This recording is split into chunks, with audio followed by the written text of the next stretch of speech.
નમસ્કાર.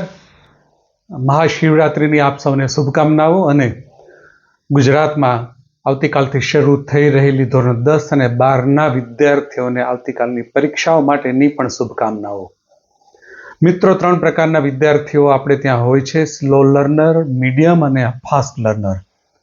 Slow learner નિશ્ચિંત હોય છે એકદમ. ફાસ્ટ લર્નર પણ બહુ જ નિશ્ચિંત હોય છે.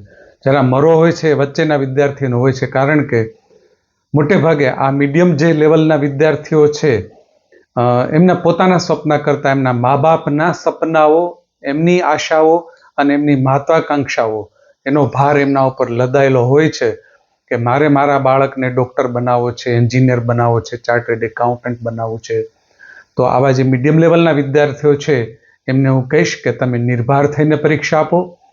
તમારા મમ્મી પપ્પાનો પ્રેમ તમારી સાથે રાખો, પરંતુ એમની જે અપેક્ષાઓ છે એનો ભાર તમારે રાખ્યા વિના સ્વસ્થ શરીર અને સ્વસ્થ મન સાથે પરીક્ષાઓ આપો. જે લોકો ફાસ્ટ લર્નર છે એમના માટે તો વિશેષ કંઈ કહેવાનું છે જ નહીં. ઈશ્વરની કૃપા છે કે એમને સરસ બુદ્ધિ મળી છે, ફટાફટ એમને યાદ આવી જાય છે. છતાં પણ જે પણ વિદ્યાર્થીઓ પરીક્ષા આપવા જઈ રહ્યા છે એવું બની જ શકે કે બરાબર પરીક્ષા ખંડમાં કોઈ વસ્તુ યાદ ન આવે, તો ત્યારે પેલી કાર શીખતા હોય એવી સ્થિતિ થવી ન જોઈએ. આપ જાણતા જ હશો કે જે લોકો કાર શીખતા હોય અને કાર વચ્ચોવચ્ચ બંધ પડી જાય, પાછળ લાંબી લાઈન લાગે અને બધાના હોર્ન વાગે, જેમ જેમ હોર્ન વાગે પેલો કાર ચાલક વધારે મૂંઝાય અને કાર ચાલુ જ ન થાય.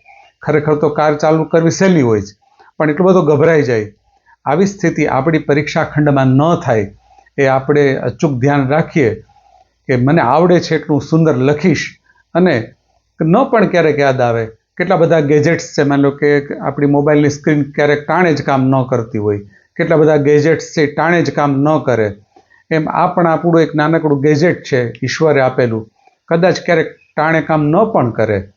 તો પરીક્ષા એ જ સર્વસ્વ નથી. જીવનમાં ઘણું બધું કરવા જેવું છે. સ્લો લર્નર છે એના માટે બહુ કંઈ ખાસ કહેવા જેવું નથી, પણ આપણા હાસ્ય કલાકાર જગદીશ ત્રિવેદીની એક વાત અચૂક એમને કહીશ. આપણા હાસ્ય કલાકાર જગદીશભાઈ ત્રિવેદીએ બહુ સરસ વાત કરી કે હું ધોરણ 10માં નાપાસ પણ મારી લાયકાતથી થયો હતો. મેં એના માટે પણ અમારા શિક્ષકો પર પરાવલંબન રાખ્યું નહોતું. તો કદાચ આપણા એવા નસીબ હોય, અથવા તો આપણો પુરુષાર્થ મોડો હોય, અથવા આપણી બુદ્ધિની બહાર જ બધું રહેતું હોય અને આપણે નાપાસ થઈએ, તો એવું માનવાને જરાય જરૂર નથી કે ધોરણ 10 અને 12માં ફેલ થયા એટલે જગતમાં ફેલ થયા.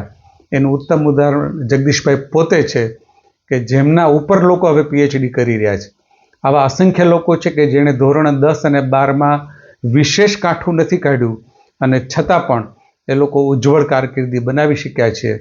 આપ સૌને ઈશ્વર ખૂબ સારી રીતે પરીક્ષામાં પરફોર્મ કરવાની પ્રેરણા આપે અને ભવિષ્યમાં પણ આપ સૌ આપની રુચિ પ્રમાણે, આપના કૌશલ્ય પ્રમાણે, આપના ગમતા ક્ષેત્રોમાં આપ આપની કારકિર્દી બનાવો, એવી ગુજરાતભરના વિદ્યાર્થીઓ, અમારા ઉપલેટાના વિદ્યાર્થીઓને કિલ્લોલ શાળા ઉપલેટા તરફથી ખૂબ ખૂબ શુભકામનાઓ.